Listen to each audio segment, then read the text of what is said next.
What do you picture when you hear the name the Red Baron? Most people imagine a seasoned veteran, a decorated officer of middle age, someone who had spent a lifetime mastering his craft before rising to legend. Tonight, I am here with Rowan Hartstein. Good evening, Clara. There is a man whose name became the defining symbol of aerial warfare, a man who accumulated 80 confirmed victories over enemy aircraft and then had his life end at the age of 25. Tonight, we turn to a pilot and a figure of myth who did not live long enough to see the armistice, yet whose name has outlasted almost every general of the war that consumed him. The question before us is how a young nobleman from Silesia became the most feared and most celebrated pilot of the First World War. The answer begins not in the sky but on horseback, and it requires us to understand how quickly the world of warfare transformed in the years between 1914 and 1918. We are speaking about Manfred von Richthofen. Manfred von Richthofen was the most successful fighter pilot of the First World War, a young German aristocrat who transformed himself from a cavalry officer into the dominant aerial hunter of his generation. Then let us begin with the origin that made Richthofen's story possible. Manfred Albrecht von Richthofen was born on the 2nd of May 1892 in Breslau, a city in the Silesian province of the German Empire, in what is today Wrocław in Poland. He came from a Prussian aristocratic family with a deep military tradition. His father was a career army officer, and it was understood from early childhood that Manfred would follow the same path. He was educated at military cadet schools from the age of 11, and by the time he was 19 he had been commissioned as a lieutenant in a Uhlan cavalry regiment. So his formation was entirely martial. There was no civilian detour. None, and that matters because it shaped how he understood war, not as a political abstraction but as a physical discipline requiring courage, composure and precise action. When the war began in August 1914, Richthofen was deployed with his cavalry unit on the Eastern Front. But cavalry warfare, the mobile arm of war that had defined European conflict for centuries, was almost immediately rendered obsolete by the combination of trenches, barbed wire, and machine guns. By the end of 1914 he found himself assigned to supply duties, far from any meaningful combat role. So the war had already made his original training irrelevant within months of its beginning. Exactly, and Richthofen was not a man who accepted irrelevance easily. He trained first as an observer, flying in two-seat reconnaissance aircraft over the Western Front, before pushing to qualify as a pilot in his own right. His first solo flight in October 1915 ended in a crash landing, which he survived. He was by his own account an unremarkable student pilot who improved through relentless practice rather than natural instinct. So the legend did not begin with extraordinary talent. It began with determination. Yes, and this is where the first and most important myth must be corrected. Richthofen is often remembered as a natural genius of the air, a born hunter with some innate gift for aerial combat. The historical record tells a different story. He was a methodical and highly disciplined student of combat who studied the tactics of more experienced pilots, applied what he learned with rigid consistency, and refused to take unnecessary risks. His mentor in this education was Oswald Bolk, the German ace who had already begun to codify the principles of air-to-air combat into a coherent tactical doctrine. So Richthofen did not invent his approach. He inherited and perfected a... Exactly. Bolka's rules, which became known as the Dicta Bolka, emphasized attacking from advantageous positions, using height and sun to approach unseen, firing at close range, and never committing to a prolonged engagement. That removed the option of retreat. Richthofen absorbed these principles completely, and applied them with a consistency that bordered on the mechanical. He was not a pilot who sought spectacular maneuvers or dramatic aerial duels. He was a hunter who positioned himself carefully, closed quickly, and ended the engagement as efficiently as possible. So, the romanticism that surrounded him was largely at odds with the coldness of his actual method. Yes, and Richthofen himself seemed comfortable with that coldness. He kept detailed records of his victories, collected trophies from downed aircraft, and wrote about combat in the detached language of a man completing a professional task. His first confirmed aerial victory came in September 1916 when he brought down a British Fay-2B aircraft near Cambrai. To mark the occasion he commissioned a small silver cup engraved with the date and the type of aircraft. He would go on to order 60 more such cups before the silversmith ran out of material and could no longer supply him. So the trophies were almost an accounting system, physical record of a growing total. Exactly. And the total grew with remarkable speed. By the end of 1916 he had 16 confirmed victories. By the spring of 1917 he had crossed 40. April 1917, which the Royal Flying Corps would call Bloody April, was the period of his greatest intensity. In that single month he added 22 victories to his total.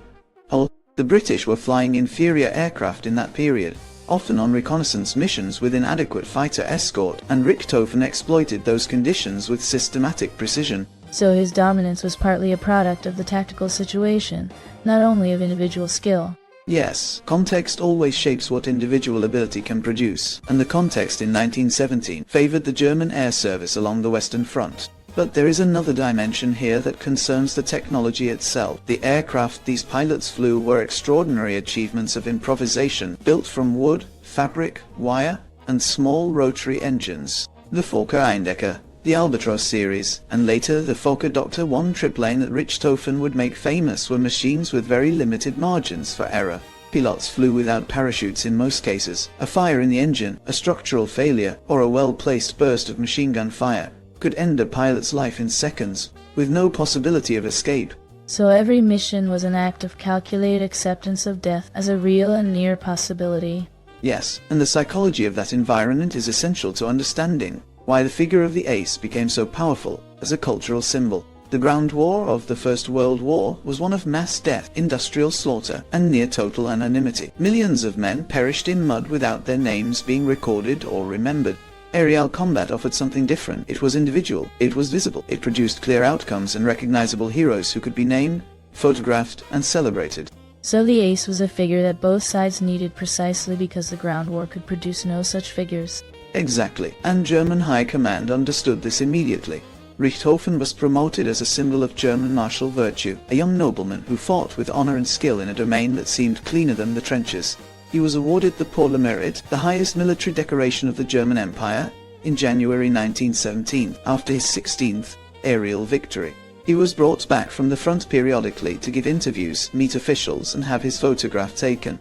His autobiography, written at the request of the military, was published while he was still actively flying. So he was being turned into a legend while the events of the legend were still unfolding. Yes, and the red aircraft is central to understanding how that legend was constructed. In late 1916, Richthofen had his Albatros fighter painted entirely red, reportedly to make himself identifiable in the air to his own squadron and to enemy pilots alike. The choice was audacious. It announced his position to everyone in the sky, and served as a declaration that he did not fear being seen. British and French pilots began to call him the Red Baron, or Le Petit Rouge, the Little Red One. The name was born of fear and grudging respect in equal measure. So the enemy gave him the name. It was not a German construction. Yes, and that is one of the strangest features of his legend. He was celebrated on both sides of the conflict, though for different reasons. For Germany, he was proof of Prussian martial excellence. For Britain, acknowledging his skill was a way of honoring the difficulty of what their own pilots faced every morning. They climbed into their cockpits. In June 1917, Richthofen was appointed commander of Jagdgeschwader 1, a newly formed large fighter unit combining 4 Jagdstaffel squadrons into a single mobile force. This unit became known as the Flying Circus, a name that came from the brightly colored aircraft its pilots flew, and from the speed with which the entire unit could be transported by rail to wherever the air battle demanded. So the Flying Circus was not a fixed unit, it was a rapid response force. Exactly. It could be moved along the front to concentrate air superiority wherever it was most needed, an early form of the flexible deployment doctrine that would become central to 20th century military thinking. As a commander, Richthofen proved as methodical as he was as a pilot. He trained his men rigorously in the same principles Bolek had taught him, emphasizing discipline over aggression and survival over glory. He told his pilots repeatedly that the goal was not to fight with bravery, but to destroy the enemy efficiently. Recklessness was not admired. It was a failure of professionalism. So, the man the world imagined as a dashing warrior was actually a teacher of cold-blooded calculation. Yes, and it worked. Jagdgeschwader 1 consistently outperformed Allied fighter units in the periods when they were deployed. But here is where the story turns. In July 1917, Richthofen was wounded in the head during an aerial engagement. A bullet grazed his skull, temporarily blinding him. He managed to land his aircraft through an act of physical and mental endurance that is difficult to fully comprehend, and he survived, but the wound left lasting effects. So the invulnerability of the legend had a fracture running through it. Yes, those who knew him well noted changes in his personality after the wound. He suffered from persistent headaches, periods of fatigue, and what some historians have interpreted as symptoms of a brain injury that never fully healed. Despite this, and despite being urged by German High Command to withdraw from active combat to preserve his value as a symbol, Richthofen returned to flying.